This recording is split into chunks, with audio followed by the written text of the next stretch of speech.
ಆನಂದ್ ಅವರೇ, ಏನಾಗ್ತದೆ? ಯಾಕೆ ಯಾಕೆ ಇಷ್ಟೊಂದು ಟೆನ್ಷನ್ ಮಾಡ್ಕೊಂಡಿದ್ದೀರಾ? ಆಕಾಶನೇ ತಲೆ ಮೇಲೆ ಬಿದ್ದವ್ರ ಥರ ಯೋಚನೆ ಮಾಡ್ತಾ ಇದ್ದೀರಪ್ಪ. ನೋಡಿ, ನಾನು ಲೀಗಲ್ ಎಕ್ಸ್ಪರ್ಟ್ಸ್ ಜೊತೆ ಟಚ್ಚಲ್ಲಿದ್ದೀನಿ, ಪೊಲೀಸ್ ಡಿಪಾರ್ಟ್ಮೆಂಟ್ ಅವ್ರ ಹತ್ರನೂ ಮಾತಾಡ್ತಾ ಇದ್ದೀನಿ. ಇನ್ಫ್ಯಾಕ್ಟ್ ಈಗ ಇನ್ಸ್ಪೆಕ್ಟರ್ ಮನೆಗೆ ಬರ್ತಾರೆ, ಅವ್ರ ಹತ್ರ ಮಾತಾಡೋಣ, ಏನು ಆಯ್ತಾ ಅಂತ ಡೀಟೇಲ್ ಗೊತ್ತಾಗುತ್ತಲ್ವ. ಎಷ್ಟೊತ್ತಲ್ಲಿ ಬರ್ತಾರೆ?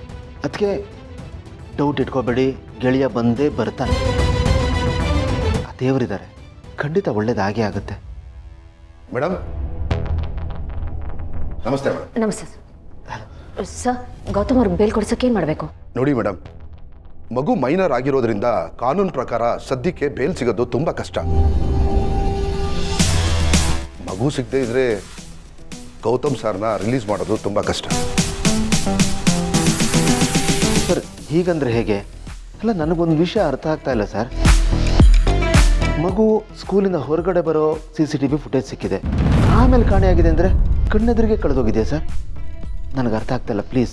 ಸ್ಕೂಲ್ ಸುತ್ತಮುತ್ತ ಇರೋ CCTV ಫುಟೇಜ್ ಎಲ್ಲ ಚೆಕ್ ಮಾಡಿದ್ದೀವಿ. ಮಗು ಗೇಟ್ ಹತ್ರ ಬಂದಿರೋದು, ಇವೆಲ್ಲ ಫುಟೇಜ್ ಇದೆ. ಆದರೆ ಮಗು ಅಲ್ಲಿಂದ ಮತ್ತೆ ಎಲ್ಲಿ ಹೋದ್ಲು ಅಂತ ಫುಟೇಜ್ ಇಲ್ಲ. ಅಂದರೆ ಸ್ಕೂಲ್ ಸುತ್ತಮುತ್ತ ಏನೋ ಆಗಿದೆ, ವ್ಯಾನಲ್ಲೋ ಅಥವಾ ಕಾರಲ್ಲೋ ಯಾರೋ ಕರ್ಕೊಂಡು ಹೋಗಿದ್ದಾರೆ ಅಂತ ಮೇಲ್ನೋಟಕ್ಕೆ ಕಾಣಿಸುತ್ತೆ.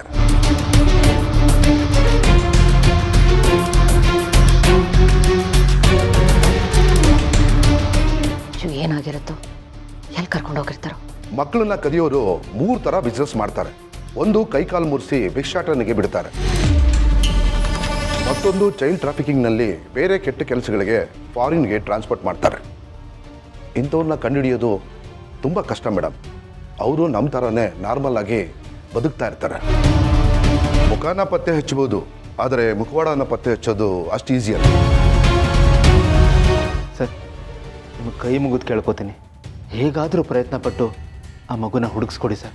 ಆ ಮಗು ಸಿಕ್ಬಿಟ್ರೆ ಗೆಳೆಯ ಆಟೋಮೆಟಿಕ್ಕಾಗಿ ಆಚೆ ಬಂದ್ಬಿಡ್ತಾನೆ ಸರ್. ನಾನು ಈಗಾಗಲೇ ಹೇಳಿರೋ ಹಾಗೆ ಈ ಕಸುಬು ಮಾಡ್ತಿರೋರನ್ನ ಕಂಡುಹಿಡಿಯೋದು ತುಂಬ ಕಷ್ಟ ಸರ್. ಅವರು ನಾರ್ಮಲ್ ಆಗಿ ನಮ್ಮ ಥರನೇ ಬದುಕ್ತಾ ಇರ್ತಾರೆ, ಆದರೆ ಅವ್ರು ಮಾಡ್ತಾ ಇರೋಂಥ ಕೆಲಸಗಳು ತುಂಬ ಡೇಂಜರಸ್ ಆಗಿರುತ್ತೆ. ಆದರೂ ನೀವೇನು ವರಿ ಮಾಡ್ಕೋಬೇಡಿ, ನಮ್ಮ ಕೈಯಿಂದ ಏನು ಸಾಧ್ಯನೋ ಅಷ್ಟು ಮಾಡ್ತೀವಿ. ಏನಾದರೂ ಇದ್ದರೆ ನಿಮಗೆ ಅಪ್ಡೇಟ್ ಮಾಡ್ತೀವಿ. ಓಕೆ ಸರ್, ನಾನೀಗ ಹೊಡ್ತೀನಿ, ಬರ್ತೀನಿ ಮೇಡಮ್.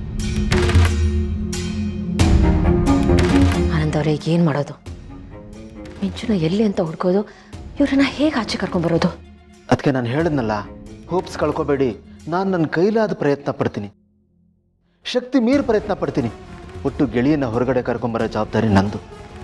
ಗೆಳೆಯನೂ ಸಿಗ್ತಾನೆ, ಆ ಮಗುನೂ ಸಿಗುತ್ತೆ. ಆ ಜಯದೇವೇನಾದರೂ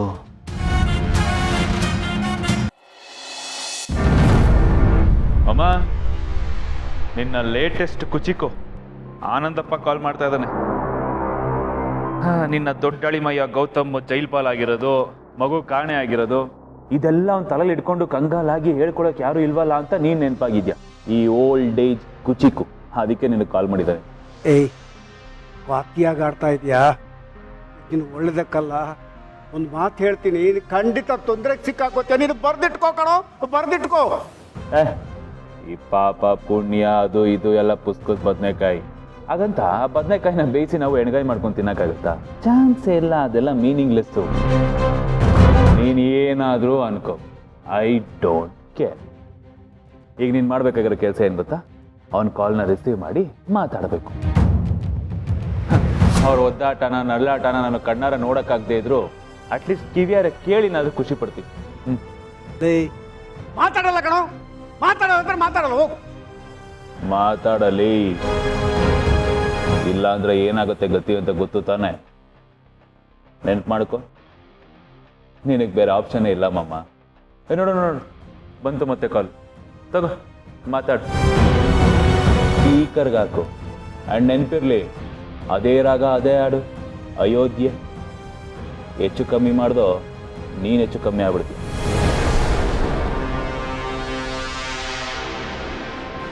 ಅಂಕಲ್, ಎಲ್ಲಿದ್ದೀರಾ?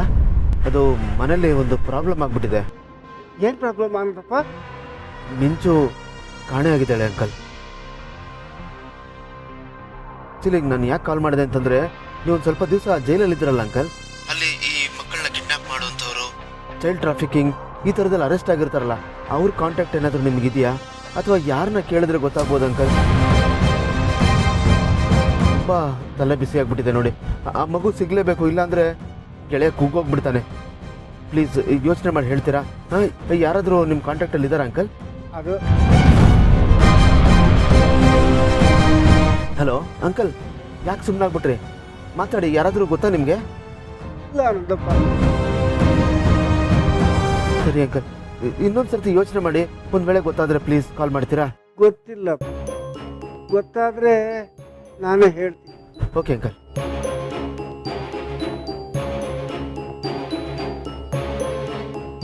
ಏಯ್ ಜಯದೇವ, ಯಾಕೋ ಮಗು ಜೀವನದಲ್ಲಿ ಆಟ ಆಡ್ತೀಯ?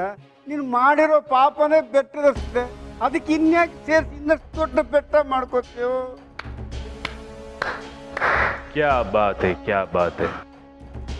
ಸಖತ್ತಾಗಿತ್ತು ಡೈಲಾಗು, ಕಳ್ಳು ಕಿವುಚೋ ಥರ ಇತ್ತು. ಆದರೆ ಏನು ಗೊತ್ತಾ, ನನ್ನ ಕಳ್ಳಿಗೆ ಅದೆಲ್ಲ ಅಂಟದೇ ಇಲ್ಲ ಮಮ್ಮ. ಮಮ್ಮ, ಏನೀಗ ನೀನು ಒಳ್ಳೆನಾಗ್ಬಿಟ್ಟೆ ಅಂದರೆ ನಾವು ಆಗ್ಬಿಡ್ಬೇಕಾ? ತಪ್ಪಲ್ವಾ ಅದು? ಬರ್ದಿಟ್ಕೋ, ಒಂದಲ್ಲ ಒಂದು ದಿನ ಬಗ್ಗೆ ನೀನು. ಕಾಲ ಒಂದೇ ತರ ಇರಲ್ಲ ಕಣೋ, ಎಲ್ರನ್ನೋದು ಬಗ್ಸುತ್ತೆ. ನೀನು ಬಗ್ಗೋದು ಮಾತ್ರ ಅಲ್ಲ, ಬಗ್ಗೆ ಮಣ್ಣು ಕೂಡ ಮುಖ್ಯ. ಇದನ್ನ ಬರ್ದಿಟ್ಕೋ ಕಣೋ. ಟೈಮು ಬರುತ್ತಾ? ಸರಿ ಮ್ಯಾಮ್, ಬರ್ರಿ, ಕಾಯ್ತಾ ಇರ್ತೀನಿ ನಾನು. ಹಾಂ, ಓಕೆ ಮಮ್ಮ, ಡೀಲ್.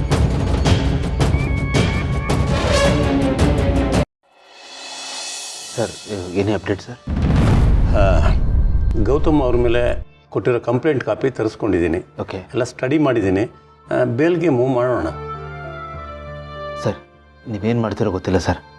ಅಟ್ ಎನಿ ಕಾಸ್ಟ್ ಇವತ್ತು ಬೇಲ್ ಆಗಲೇಬೇಕು ಸರ್. ಮನೆಯಲ್ಲಿ ಎಲ್ಲರೂ ಟೆನ್ಷನಲ್ಲಿದ್ದಾರೆ. ನನ್ನ ಕೈಲಾದಷ್ಟು ನಾನು ಟ್ರೈ ಮಾಡ್ತೀನಿ. ಆದರೆ ಕಾನೂನು ಚೌಕಟ್ಟನ್ನು ಮೀರಿ ನಿಮಗೆ ಸುಳ್ಳು ಭರವಸೆ ಕೊಡೋಕ್ಕೆ ನನಗಿಷ್ಟ ಇಲ್ಲ. ಹಾಂ, ಓಪನ್ ಆಗಿ ಹೇಳಬೇಕು ಅಂದರೆ ಈ ಪರಿಸ್ಥಿತಿಯಲ್ಲಿ ಗೌತಮ್ ಅವ್ರಿಗೆ ಬೇಲ್ ಸಿಗೋದು ತುಂಬ ಕಷ್ಟ. ಸರ್, ನೀವೇ ಹೀಗೆ ಹೇಳಿದ್ರೆ ಹೇಗೆ ಸರ್? ನೋಡಿ, ಇದು ಮಾಮೂಲಿ ಕೇಸಲ್ಲ, ಮೈನರ್ ಇನ್ವಾಲ್ವ್ ಆಗಿರೋ ಕೇಸು. ಅಲ್ಲದೆ ಮಗು ಬೇರೆ ಕಾಣೆಯಾಗಿದೆ. ಕೋರ್ಟಿನ ದೃಷ್ಟಿಲಿ this is very sensitive matter. Sir, ನೀವೇನು ಮಾಡ್ತಿರೋ ಗೊತ್ತಿಲ್ಲ. ಒಟ್ಟು ಗೆಳೆಯ ಹೊರಗಡೆ ಬರಬೇಕಷ್ಟೇ ಸರ್, ಪ್ಲೀಸ್. ಈಗ ನಮಗೆ ಉಳಿದಿರೋದು ಒಂದೇ ದಾರಿ. ಮಗುನ ಹುಡುಕಬೇಕು, ಮಗು ಸಿಗಬೇಕು. ನೋಡಿ, ಮಗು ಸಿಕ್ಕಿದ್ರೆ ಮಾತ್ರ ಗೌತಮ್ ಅವ್ರ ಪರ ಮಾತಾಡೋದಕ್ಕೆ ಒಂದು ಗಟ್ಟಿ ನೆಲೆ ಸಿಗುತ್ತೆ. ಇಲ್ಲ ಅಂದರೆ ಕೋರ್ಟ್ನಲ್ಲಿ ಮಾತಾಡೋದಕ್ಕೆ ತುಂಬ ಕಷ್ಟ.